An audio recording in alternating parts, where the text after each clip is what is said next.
Bonjour à tous. Donc, je vais vous présenter le programme de recherche qu'on met en œuvre grâce à votre soutien autour de la radiothérapie, et plus particulièrement de l'accroissement de l'efficacité des traitements en radiothérapie. Donc, vous avez tous vu là au cours des visites de ce matin un service de radiothérapie, et donc la manière dont on fait de la radiothérapie. Ça, c'est une machine classique de radiothérapie où on délivre en fait de la radiothérapie de manière la plus ciblée possible sur une zone focale du corps humain, et on essaye d'éviter au maximum les organes à risque, les zones qui ne sont pas malades, les tissus sains. Et donc on veut accroître le différentiel entre la tumeur et le tissu sain. Dans l'exemple d'un cancer de prostate, là qu'on voit en bleu, en fait, tout est rapport d'équilibre entre donner la dose maximale à la zone malade, la prostate qui est là, et donner la dose la plus faible possible aux organes de voisinage, la vessie et le rectum. Et l'ensemble de la radiothérapie se focalise autour de optimiser ce ciblage et cette balistique. Alors après, ça c'est un aspect, c'est une vision technique. Maintenant, si on se place par rapport aux enjeux médicaux, on peut dire qu'il y a plusieurs enjeux. D'abord, rappelez qu'il y a à peu près 200 000 patients par an qui sont traités par radiothérapie en France. C'est à peu près 55% des patients atteints de cancer qui sont traités à un moment ou à un autre de leur maladie par des radiations ionisantes. Et une des particularités de la radiothérapie, où on se rapproche de ce qu'on a vu avec la chirurgie, c'est que l'enjeu n'est pas uniquement de guérir des tumeurs qu'on n'arrive pas à guérir. Ça, c'est un aspect important, j'y reviendrai. L'enjeu, c'est aussi de mieux guérir des patients qu'on guérit déjà. Donc l'enjeu, c'est de diminuer les séquelles, et les séquelles à long terme de nos traitements, pour faire en sorte que les patients aient une meilleure qualité de vie après le traitement. Et donc, dans ce cadre-là, je vais juste vous présenter un exemple. Donc, avec les sophistications en radiothérapie, la radiothérapie guidée par l'image, là, si on prend l'exemple d'un cancer du sein, vous voyez qu'on peut accroître en fait la spécificité du dépôt d'énergie. On dépose une dose maximale sur la glande mammaire et on évite autant qu'on peut le poumon. Mais autant qu'on peut, c'est pas zéro. On donne quand même une dose qui est pas négligeable, même avec les machines les plus sophistiquées. On donne une dose quand même qui n'est pas négligeable au tissu sain. Et ça, c'est potentiellement générateur d'effets secondaires. Et donc, on essaye de travailler à la fois sur une approche technologique avec des machines, de l'imagerie pour cibler ça, mais aussi sur une approche biologique. On essaie de comprendre ce qui se passe.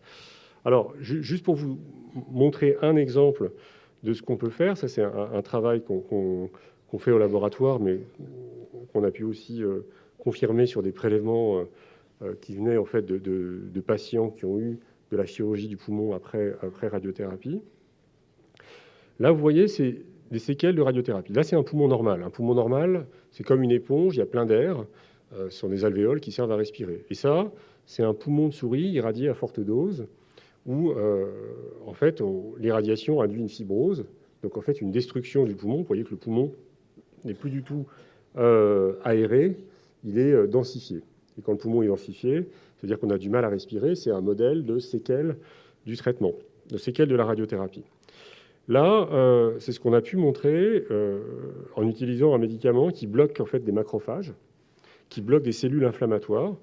Vous voyez que, en fait, quand on irradie, là c'est un poumon normal, là c'est un poumon qui est irradié, et là, donc vous voyez ce que vous voyez en rouge, c'est de la fibrose, c'est de la densification du poumon. Et si vous regardez juste là, ce poumon-là, qui ressemble au poumon non irradié, au poumon contrôle, c'est un poumon qui a été irradié avec un médicament qui déplète les macrophages. Donc en fait, on montre pour la première fois que dépléter les macrophages pourrait être une stratégie pour diminuer les effets secondaires à long terme de la radiothérapie. Et là, on ne parle pas d'effets secondaires aigus, on parle d'effets secondaires qui sont tardifs, chroniques, et qu'on pensait jusqu'ici irréversibles. Donc ça ouvre une voie potentielle pour moduler non seulement les effets secondaires sur le poumon, mais aussi, et ça on va travailler là-dessus, pour d'autres organes qui peuvent faire l'objet de séquelles de la radiothérapie. Alors, il ça, c'était pour le côté guérison, diminuer les séquelles pour les patients guéris. Après, il y a malheureusement des situations où on est en échec de nos traitements, et l'échec de nos traitements, il peut être de deux niveaux.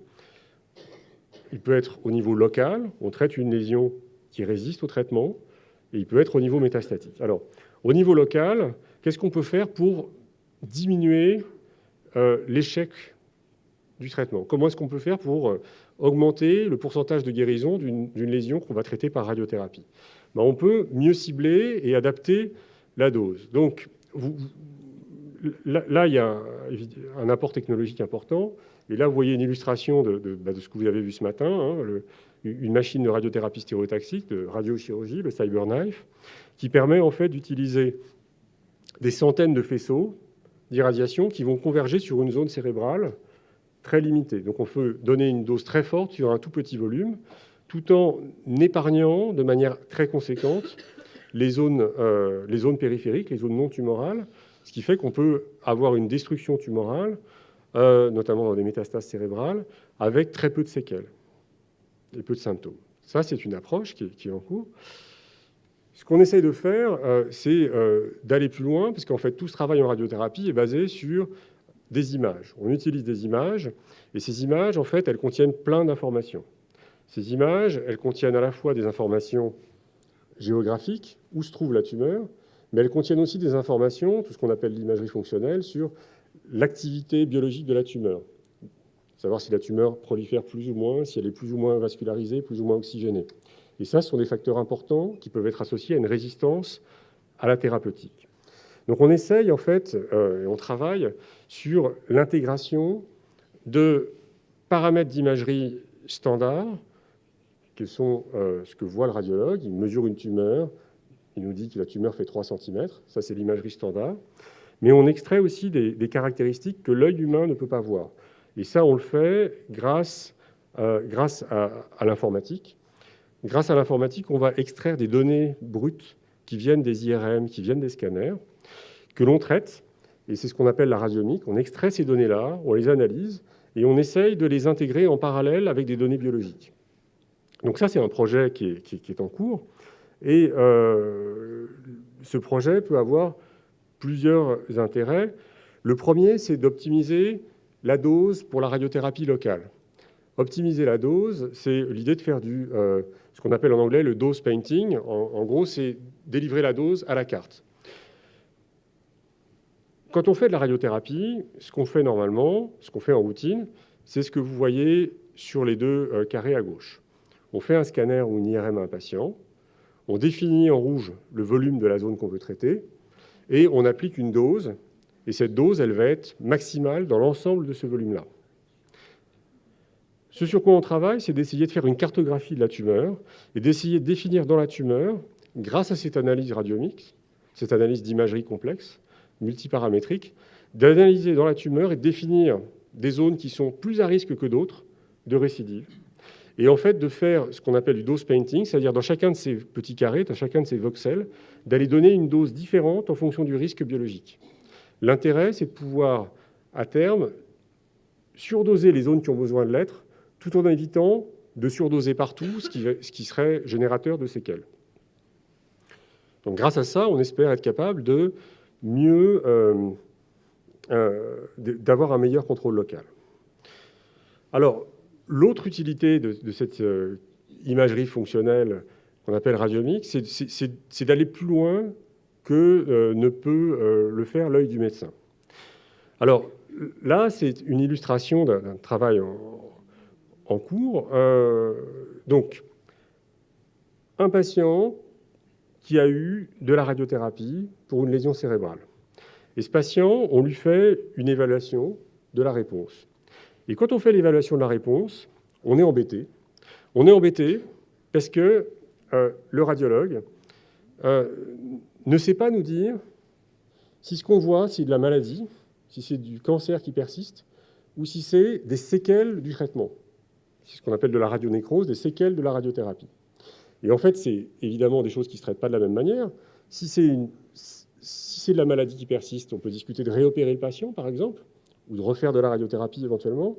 Si ce sont des séquelles, ça se traite complètement différemment. un des moyens de faire, c'est d'attendre, de refaire un scanner 3 mois plus tard, 6 mois plus tard, et de voir si ça évolue. Un autre moyen, c'est de développer en fait la radiomix pour essayer d'analyser et de distinguer en fait ces deux possibilités-là. Alors, ce qu'on est en train de faire, c'est un travail en cours, c'est d'utiliser la radiomix pour essayer de mieux séparer les zones de tumeurs actives des zones de nécrose. Et ça, vous imaginez bien que c'est extrêmement important, parce que si on veut être amené à réirradier ce patient, parce qu'il persiste de la maladie, il vaut mieux irradier uniquement les zones tumorales qui sont en bleu, plutôt que l'ensemble des zones bleues et oranges, ce qui serait un volume beaucoup plus important, une toxicité beaucoup plus importante pour le patient. Donc ça, c'est des choses qui sont de l'application potentiellement à court terme de recherche en cours. Alors, l'autre utilité de cette approche autour de l'imagerie, c'est d'utiliser l'imagerie pour la corréler à des paramètres biologiques. Donc, ce qu'on essaye de faire, c'est de corréler des paramètres d'imagerie à des paramètres biologiques. Essayer de voir si une tumeur qui a beaucoup de lymphocytes a des mêmes caractéristiques en imagerie qu'une tumeur qui a peu de lymphocytes. Et ça peut être très important pour les patients qui répondent non seulement à la radiothérapie, mais aussi les patients qui répondent à l'immunothérapie. Et comme on s'intéresse à l'immunothérapie et à la radiothérapie ensemble, c'est quelque chose d'importance pour nous. Donc en faisant ce genre de travail, on a des données qui suggèrent qu'on peut utiliser ce genre d'approche pour potentiellement trouver des corrélations entre ces profils d'imagerie et des profils répondeurs à l'immunothérapie. Donc ça veut dire que potentiellement, l'imagerie radiomix en radiothérapie, elle peut être utilisée à la fois comme un marqueur de sélection des patients, elle peut être utilisée aussi comme un outil d'optimisation de la balistique, en séparant la zone de nécrose de la zone de tumeur qu'on veut traiter, et aussi elle peut être utilisée pour faire de l'escalade de dose et aller augmenter la dose dans une fraction de la tumeur qui pourrait être à risque. Donc on pense que ça, c'est aussi quelque chose d'important. Alors, un autre mode d'échec après traitement par radiothérapie, c'est le fait que la radiothérapie étant un traitement local, c'est que malheureusement se développent des métastases. Donc, il y a plusieurs approches qui peuvent entrer en jeu dans ce cadre-là. Et parmi toutes ces approches, celle sur laquelle on travaille et sur laquelle on se concentre en ce moment, c'est le fait de combiner radiothérapie et immunothérapie, ou d'essayer d'induire des effets immunologiques de la radiothérapie en se servant de la radiothérapie comme un diffuseur d'une réponse immunitaire au-delà des zones que l'on irradie. Alors, pour vous montrer un exemple de cela, juste un exemple avec un travail qu'on a publié il y a 2 ans maintenant, qui est l'utilisation de radiothérapie avec un vaccin antitumoral pour des tumeurs qui expriment le virus HPV. Vous voyez là, ce sont des tumeurs, ce que vous voyez en bleu et en rouge après, c'est des tumeurs de la sphère ORL chez les souris. En l'absence de traitement, on voit que les tumeurs poussent. Avec l'irradiation, on voit que les tumeurs poussent un peu moins, mais poussent quand même dans ce modèle-là. Et quand on combine en fait l'irradiation avec le vaccin, on a un effet antitumoral qui est beaucoup plus net. Ce qui est plus important encore, c'est que non seulement on a un effet local, mais quand on regarde la survie des animaux, il y a des animaux qui sont complètement guéris. Et quand on dit complètement guéris, c'est-à-dire que quand on prend ces animaux-là et qu'on leur réinjecte des cellules tumorales, les mêmes cellules tumorales qu'au départ, eh bien, les animaux sont vaccinés contre ces cellules tumorales. C'est-à-dire que la radiothérapie locale a induit une immunité globale qui protège l'animal contre des métastases.